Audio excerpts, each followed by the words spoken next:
سندھ کی فتح کی کہانی صرف ایک جنگ کی کہانی نہیں ہے، یہ تو واقعات کا ایک ایسا سلسلہ ہے جس نے تاریخ کا رخ ہی موڑ دیا۔ تو چلیے سندھ کی فتح کی داستان کی روشنی میں دیکھتے ہیں کہ یہ سب کیسے ہوا۔ اکثر تاریخی کہانیاں بادشاہوں یا بڑی بڑی فوجوں سے شروع ہوتی ہیں، ٹھیک، لیکن یہ کہانی شروع ہوتی ہے ایک پکڑے گئے جہاز سے آنے والی ایک بے بس پکار سے۔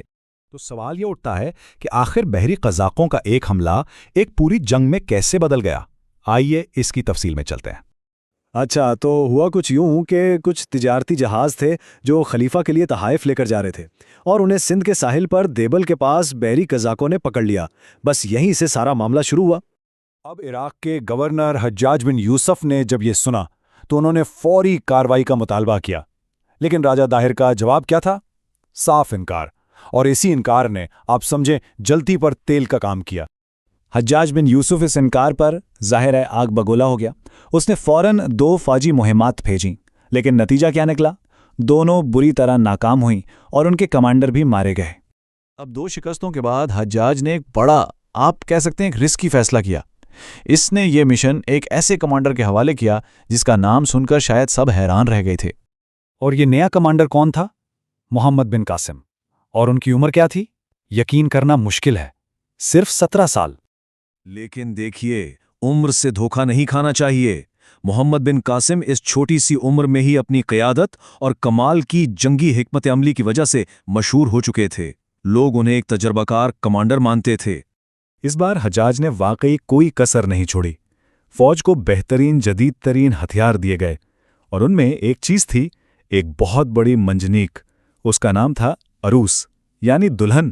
نام کتنا خوبصورت ہے، لیکن اس کی تباہی مچانے کی طاقت وہ بالکل الٹ تھی۔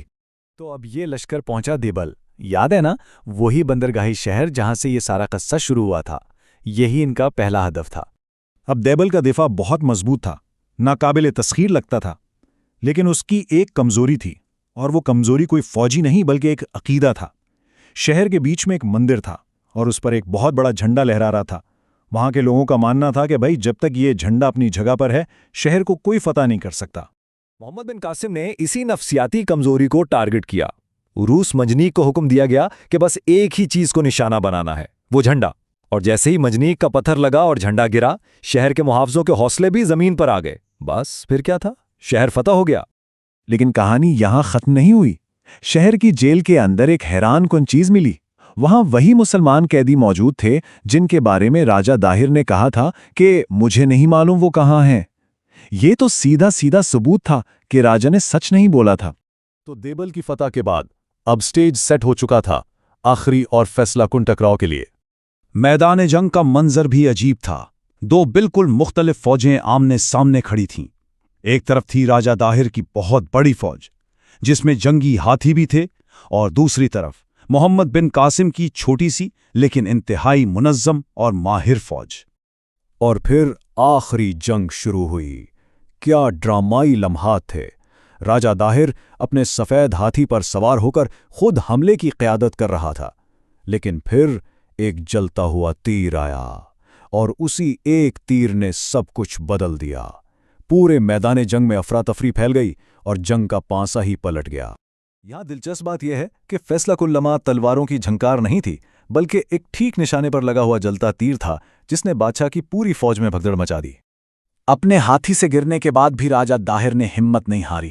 وہ پیدل ہی لڑتا رہا، لیکن آخرکار اسے گھیر لیا گیا اور وہ مارا گیا۔ اور بادشاہ کی موت کے ساتھ ہی صرف فوج کی نہیں بلکہ پوری سلطنت کی قسمت کا فیصلہ ہو گیا۔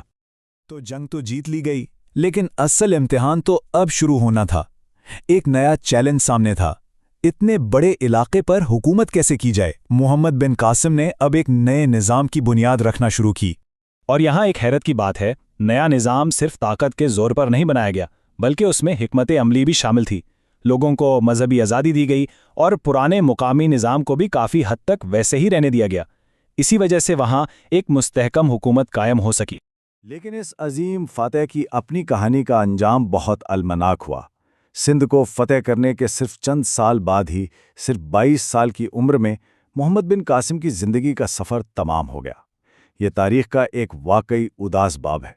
تو آخر میں یہ پوری داستان ہمیں ایک بڑے سوال کے سامنے لا کھڑا کرتی ہے۔ کیسے چند قزاقوں کی ایک حرکت ایک ہی دن میں ایسے واقعات کا سلسلہ شروع کر سکتی ہے جو پورے بر صغیر کی تقدیر بدل کر رکھ دے۔ یہ واقعی سوچنے کی بات ہے۔